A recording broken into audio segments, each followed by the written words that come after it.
Hello दोस्तों, स्वागत है તમારું दोस्तों। આજના વિડીયોમાં આપણે વાત કરીશું પ્રધાનમંત્રી આવાસ યોજના ગ્રામીણ વિસ્તારમાં ઓનલાઈન ફોર્મ ભરવાને લઈને અમુક લોકોના કમેન્ટ બોક્સની અંદર આવેલા સવાલ વિશે અને કન્ફ્યુઝન છે અમુક લોકોનું, તેના જવાબ આપવાની આ વિડીયો અંદર હું કોશિશ કરીશ। જો તમે ચેનલ પર નવા છો તો ચેનલને સબસ્ક્રાઇબ કરી લેજો અને તમને પણ જો અમુક કન્ફ્યુઝન હોય ઓનલાઈન ફોર્મ ભરવાને લઈને ગ્રામીણ વિસ્તારમાં તો વિડીયોને અંત સુધી જોજો। ચલો શરૂ કરીએ। દોસ્તો વાત કરીએ પહેલી કમેન્ટ વિશે, જેના નામે રજીસ્ટ્રેશન કરીએ એને પણ ફેમિલીમાં એડ કરવું કે નહીં। તો અહીંયા વાત કરી કે જેના નામે તમે રજીસ્ટ્રેશન કરો છો એપ્લિકેશનની અંદર તેને તમારે ફેમિલી મેમ્બરમાં એડ કરવાની કોઈ જરૂર નથી, કેમ કે જ્યારે પણ આપણે રજીસ્ટ્રેશન કરીએ છીએ તો તેની બધી જ ડિટેલ્સ અહીંયા એડ થઈ જતી હોય છે। જ્યારે આપણે સિલેક્ટ બેનિફિશરીનો ઓપ્શન આવતો હોય છે સેવ નેક્સ્ટ કરતાં, તો તેનું નામ તમને ત્યાં જોવા મળી જશે। ફરીથી તમારે ફેમિલી મેમ્બરની અંદર તમારે ડિટેલ્સ એડ કરવાની જરૂર નથી।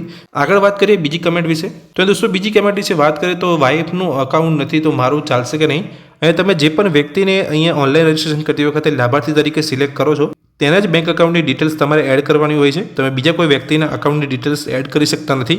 એટલે આ જે કમેન્ટનો જવાબ છે તો વાઇફનું અકાઉન્ટ નથી તો મારું ચાલશે કે નહીં, તો નહીં ચાલે।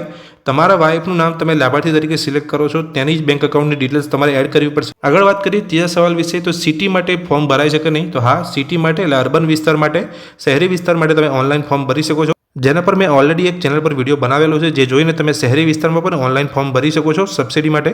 તો વાત કરીએ બીજી કમેન્ટ વિશે, તો સર મારું ઘર પાકું દિવાલથી ચણીને બનાવ્યું છે તો એ ફોટો અપલોડ કરી શકું। તો હા, તમે ફોટો અપલોડ કરી શકો છો, પણ જ્યારે ઘરને લઈને અમુક સવાલ પૂછવામાં આવે છે, મારું ઘર કાચું છે કે પાકું છે, તેમાં તમારે પાકું સિલેક્ટ કરવાનું છે।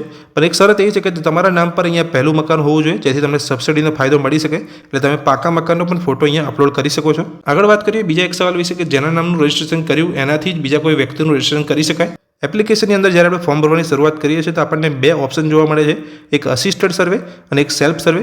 અસિસ્ટન્ટનો સર્વેનો મતલબ થાય છે સહાયક સર્વે, એટલે તમે બીજા કોઈ વ્યક્તિનું રજીસ્ટ્રેશન કરવા માગતા હોય તો તમે સહાયક સર્વેનો ઓપ્શન સિલેક્ટ કરીને બીજી કોઈ વ્યક્તિનું રજીસ્ટ્રેશન કરી શકો છો। પણ જો તમે સેલ્ફ સર્વે ઓપ્શન સિલેક્ટ કરો છો તો એ તમારા નામે રજીસ્ટ્રેશન થશે। જ્યારે તમે તમારા નામે રજીસ્ટ્રેશન કરશો તો તમે બીજા કોઈ વ્યક્તિનું રજીસ્ટ્રેશન નહીં કરી શકો। એટલે જો તમારે બીજા કોઈ વ્યક્તિનું રજીસ્ટ્રેશન કરવું હોય તો તમારે અસિસ્ટન્ટ સર્વેનો જે ઓપ્શન છે સહાયક સર્વેનો ઓપ્શન સિલેક્ટ કરવાનો રહેશે। એ વાત કરીએ બીજી કમેન્ટ વિશે, જો કાચું મકાન પણ ના હોય તો કાચું મકાન ના હોય, પાકું મકાન હોય તો તમારે પાકું મકાનનો ઓપ્શન સિલેક્ટ કરવાનો છે ફોર્મ ભરતી વખતે। અને જો તમે રેન્ટ પર રહો છો તો તમારે રેન્ટનો ઓપ્શન સિલેક્ટ કરવાનો છે। એ ઓપ્શન સિલેક્ટ કરીને પણ તમે અહીંયા ઓનલાઈન ફોર્મ ભરી શકો છો। હવે વાત કરીએ એક મહત્વની કમેન્ટ વિશે, તો અહીંયા જે સવાલ પૂછવામાં આવે છે કે ધારો કે પત્નીના નામે ફોર્મ ભરવું હોય તો પત્નીનું આધાર કાર્ડ નાખવાનું લોગિનમાં સર કે પતિનું, તમે જેના પણ નામે અહીંયા સબસિડીનો લાભ લેવા માંગો છો તે જ વ્યક્તિનું તમારે આધાર કાર્ડ નંબર નાખવાનો છે। એટલે જે સવાલ છે, ધારો કે પત્નીના નામે ફોર્મ ભરવું હોય તો પત્નીનું આધાર કાર્ડ નાખવું કે પતિનું, તો તમારે અહીંયા પત્નીનું જ આધાર કાર્ડ નાખવાનું છે। જેના પણ નામે તમે લાભ લેવા માંગતા હોય તે જ વ્યક્તિનો આધાર કાર્ડ નંબર યુઝ કરીને તમારી એપ્લિકેશનની અંદર રજીસ્ટ્રેશન કરવાનું છે। એટલે જે પણ વ્યક્તિના નામે અહીંયા તમે સહાય મેળવવા માંગો છો સબસિડીની, એ જ વ્યક્તિના નામે તમારે અહીંયા લોગિન કરવાનું છે અને એ જ વ્યક્તિનો તમારે આધાર કાર્ડ નંબર યુઝ કરવાનો છે। બીજો એક સવાલ વિશે વાત કરીએ કે જોબ કાર્ડ નથી તો શું કરવું। તો જોબ કાર્ડ જો તમારી પાસે નથી તો તમે ગ્રામ પંચાયતમાં જઈને તમે જોબ કાર્ડ નવું બનાવી શકો છો। ઓનલાઈન અત્યારે સેવા અવેલેબલ નથી ગુજરાત રાજ્ય માટે, તમે ઓનલાઈન નહીં બનાવી શકો। જો તમે ઓલરેડી જોબ કાર્ડ બનાવેલું છે પણ અત્યારે તમારી પાસે નથી, જોબ કાર્ડ નંબર તમે ઓનલાઈન ચેક કરવા માંગતા હોય તો એની પર એક અલગથી વિડીયો મેં ચેનલ પર બનાવેલો છે, જેની અંદર જઈને તમે જોઈ શકો છો, તમારો જોબ કાર્ડ નંબર ચેક કરી શકો છો। જો તમારે નવું જોબ કાર્ડ બનાવવું હોય તમે ગ્રામ પંચાયતમાં જઈને તમે તમારું નવું જોબ કાર્ડ બનાવી શકો છો। આગળ વાત કરીએ બીજા એક સવાલ વિશે કે આ એપમાં મોબાઈલથી આધાર કાર્ડ વેરીફાઈ થતું નથી, એરર આવે તો શું કારણ હોઈ શકે। તો આના બે કારણ હોઈ શકે। તમારું જે ઇન્ટરનેટ કનેક્ટિવિટી જો સ્લો હોય તો પણ તમારું અહીંયા વેરિફિકેશન થતું નથી।